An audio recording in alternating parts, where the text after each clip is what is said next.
Hi friends, வணக்கம். நான் உங்கள் Rama. Welcome back to Indian kitchen Tamil. இன்றைக்கி வீடியோவில் ரொம்ப இன்ட்ரெஸ்டிங்கான ஒரு ரெசிபி பார்க்க போகிறோங்க. அதுதான் சரவணபவன் தேங்காய் சட்னி எப்படி செய்யலான்னு பார்க்கலாங்க. ரொம்ப டேஸ்ட்டாக இருக்குங்க. நம்ம எவ்வளோ தான் வீட்டில் செஞ்சாலும் இந்த டேஸ்ட் வரலையே அப்படின்னு எல்லாருமே நினச்சிட்டு இருப்போம். இன்றைக்கி அது எப்படி அப்படிங்கிறத நான் கண்டுபிடிச்சிட்டேன். உங்களுக்கு அந்த ரெசிபியை ஷேர் பண்ணிக்கிறேங்க. ரொம்ப நல்லா இருக்குங்க. எக்ஸாக்ட்லி நம்ம சரவணபவனில் தேங்காய் சட்னி சாப்பிட்டா எப்படி இருக்கும் அதே மாதிரி இருக்கும். வாங்க ரெசிபிக்குள்ளே போகலாம். அதுக்கு ஒரு மிக்ஸி ஜாரில் 1/4 கப் அளவுக்கு தேங்காய் சேர்த்துக்கோங்க. கொஞ்சமாக வெங்காயம் சேர்த்துக்கோங்க. சின்ன வெங்காயம் இல்லாட்டி பெரிய வெங்காயம் கொஞ்சமாக சேர்த்துக்கோங்க. கொஞ்சமாக புதினா இலை சேர்த்துக்கோங்க வாசனைக்காக. ஒரு சின்ன துண்டு இஞ்சி, அது கூடவேவும் வாசனைக்காக ஒரு 4 பல்லு பூண்டு சேர்த்துக்கோங்க. உங்கள் காரத்துக்கு தகுந்த மாதிரி மிளகாய், நான் இன்றைக்கி ஒரு 5 மிளகாய் சேர்த்துருக்கேங்க. இப்போ இது கூடவேவும் கொஞ்சமாக சீரகம் சேர்த்துக்கோங்க. 2 டேபிள் ஸ்பூன் அளவுக்கு பொட்டுக்கடலை, அதாவது பொரிகடலை சேர்த்துக்கோங்க. தேவையான அளவு உப்பு. இப்போ பார்த்திங்கன்னா கொஞ்சமாக பால் சேர்த்துக்கோங்க. அதாவது 1/4 டம்ளர் வரைக்கும் பால் சேர்த்துக்கோங்க. இது காய்ச்சி ஆற வச்ச பாலுங்க. இப்போ இதை நல்லா சட்னியாக அரைச்சிருங்க.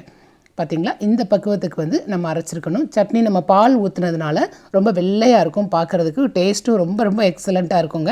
அவ்வளோதான். இப்போ இதுக்கு நம்ம தாளித்தா போதும். எண்ணெய் சூடானதுக்கப்புறம் கடுகு, உளுந்தம்பருப்பு, கொஞ்சமாக சீரகம், அது கூட 2 வத்தல் போட்டுக்கோங்க. இதெல்லாம் நல்லா பொரிஞ்சதுக்கப்புறமா ஒரு கொத்து கருவேப்பிலை கிள்ளி போட்டுக்கோங்க. இதுவும் நல்லா பொரியட்டுங்க. கருவேப்பிலை நல்லா பொரிஞ்சால் தான் கிறிஸ்பியாக இருக்கும் நம்ம சாப்பிட்றப்ப. இப்போ சட்னி கூட கலந்துருங்க. அவ்வளவுதாங்க. இப்போ இது நல்லா மிக்ஸ் பண்ணி விட்டுருங்க. இப்போ இதுதான் சரவணபவன் சட்னி. நீங்கள் ட்ரை பண்ணுங்கள். ரொம்ப நல்லாயிருக்கும் டேஸ்ட்டு. இப்போ சட்னி நம்ம பண்ணிட்டோம். குயிக்காக ஒரு கீ ரோஸ்ட்டு பண்ணிடலாம்.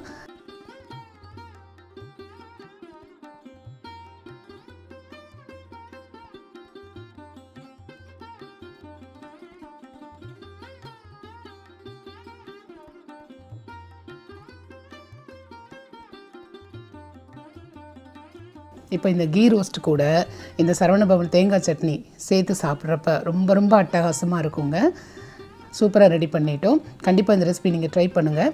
க்ரன்ச்சியான பார்ட் இருக்குது பார்த்தீங்களா, அதை பிச்சுட்டு நல்லா தேவையான அளவுக்கு சட்னியில் டிப் பண்ணிவிட்டு சாப்பிட்டு பாருங்கள். ரொம்ப அட்டகாசமாக இருக்கும். அப்புறம் என்ன, உடனே ட்ரை பண்ணுங்கள். இந்த சரவணபவன் சட்னியை ட்ரை பண்ணி டேஸ்ட் பண்ணிவிட்டு உங்களுடைய ஃபீட்பேக் என் கூட ஷேர் பண்ணிக்கோங்க. இந்த வீடியோ உங்களுக்கு பிடிச்சிருந்துச்சுன்னா மறக்காமல் இந்தியன் கிச்சன் தமிழ் சேனலுக்கு சப்ஸ்கிரைப் பண்ணுங்கள். தேங்க்ஸ் ஃபார் வாட்சிங்.